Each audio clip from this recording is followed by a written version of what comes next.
Oi, eu sou a Ana do canal Cogumelos Cinematográficos e hoje a gente vai falar do Diabo no Tribunal. A história do Arne Johnson, que depois de cometer um assassinato alegou inocência por estar possuído no momento do crime. Pra quem não sabe, foi essa história que inspirou o filme Invocação do Mal 3. Então já curte esse vídeo, se inscreve no canal e vamos contar essa história. O assassinato em si aconteceu em 1981, mas essa história começa em 1980 com o casal Arne Johnson e Debbie Glatzel. Casal pronto pra começar uma vida juntos, eles iam morar juntos, acharam uma casa legal que eles queriam morar, tava no orçamento, tudo certo. Então eles foram até essa casa arrumar algumas coisas, né? E o David Glatzel, o irmãozinho da Debbie, tava no quintal quando ele vê uma figura macabra.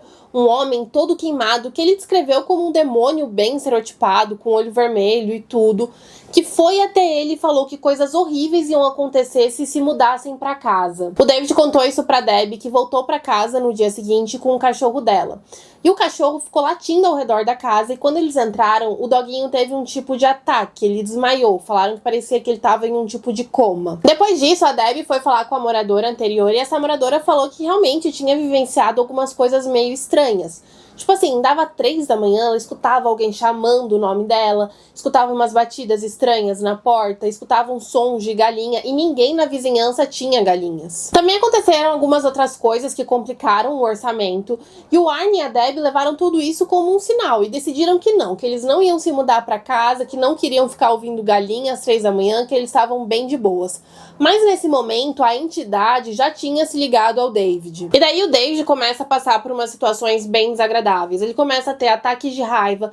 Várias noites ele acordava gritando. Ele chegou a agredir os seus familiares. Inclusive, os pais e os irmãos dele se revezavam para ele não dormir sozinho e para ninguém ficar sozinho com ele. Mais ou menos nesse período, a Debbie conseguiu um emprego num canil. Ela era uma tosadora, né? E com esse emprego veio uma moradia. Então, ela e o Arne iam ser inquilinos do dono do canil, o Alan Bono. Então o casal se muda para esse apartamento que, se eu não me engano, ficava em cima do canil. E o David estava possuído, né? E para uma família desesperada, toda ajuda é bem-vinda. Então eles chegam até o casal Warren, que topa ir até a casa ajudar eles. E tem um detalhe muito importante nessa história, que até aqui o David não tinha passado por nenhum médico. Ele só vai ser examinado pelo médico que os Warren vão levar até a casa. E fãs de histórias de terror sabem que muitas vezes, quando as pessoas acham que elas estão possuídas, na verdade elas estão passando por alguma questão psiquiátrica. E a partir do momento que os Warren pisaram na casa, eles começaram a filmar tudo, eles passaram muito tempo lá, se envolveram com a família, tudo isso. Bem diferente dos casos que inspiraram os outros filmes de Invocação do Mal, onde a participação do Ed e da Lorraine foi minúscula. E a família não foi do choque inicial de oh meu Deus, o que tá acontecendo, pra vamos chamar demonologistas do nada. Na verdade, a família Glatzel era religiosa, então eles receberam padres da região, fizeram exorcismos pequenos ou menores no David. Num total, foram 5 padres que passaram pela casa. Um exorcismo menor é quando abençoam um objeto, um lugar, nesse caso uma pessoa, né, pra acabar com a influência maligna. É diferente de um exorcismo mesmo, quando um especialista vai expulsar um demônio do corpo de alguém. Inclusive, para conseguir uma permissão para um exorcismo mesmo na Igreja Católica é um rolê super complicado. E eu ainda queria comentar que, fazendo as pesquisas para esse vídeo, eu descobri que um batismo é considerado um pequeno exorcismo. Então, se você já foi batizado, você foi exorcizado. Olha que informação legal. Mas voltando pro David, né? Ele continuou tendo esses ataques, né? E a família quase inteira se mobilizava para ajudar ele. E durante um desses ataques, o Arne estava lá e disse pro demônio sair do garotinho e entrar nele ao invés disso.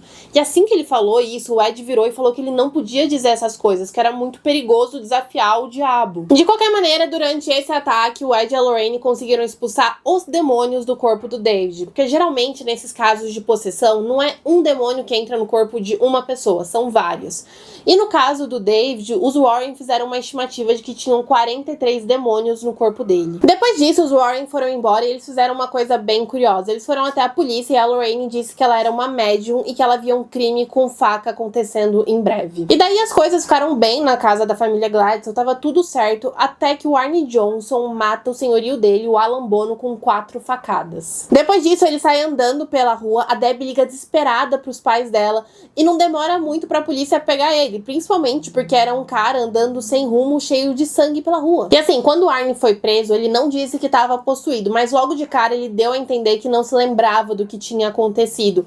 Os policiais falavam que ele tinha matado matado o amigo. E ele respondia algo como: não, eu nunca faria isso.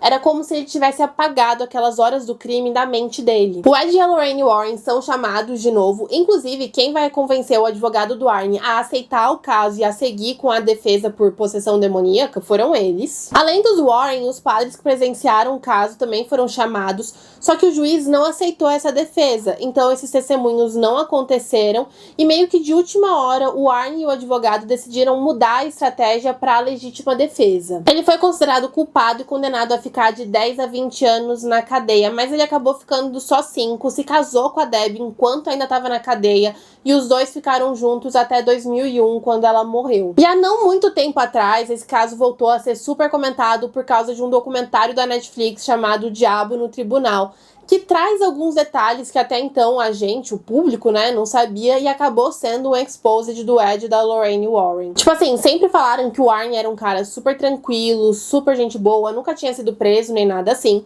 Mas nesse documentário a gente descobre que ele era super possessivo com a Debbie e ela já tinha tido um relacionamento com o Alan Bono.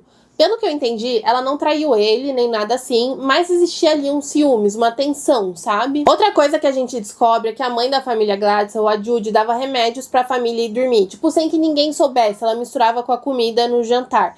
E esse remédio que ela dava a longo prazo podia causar alucinações. E eu acho que não tem nada de diabo nessa história. Eu acho que o David alucinou e ele passou a acreditar que estava possuído e a família passou a acreditar nele.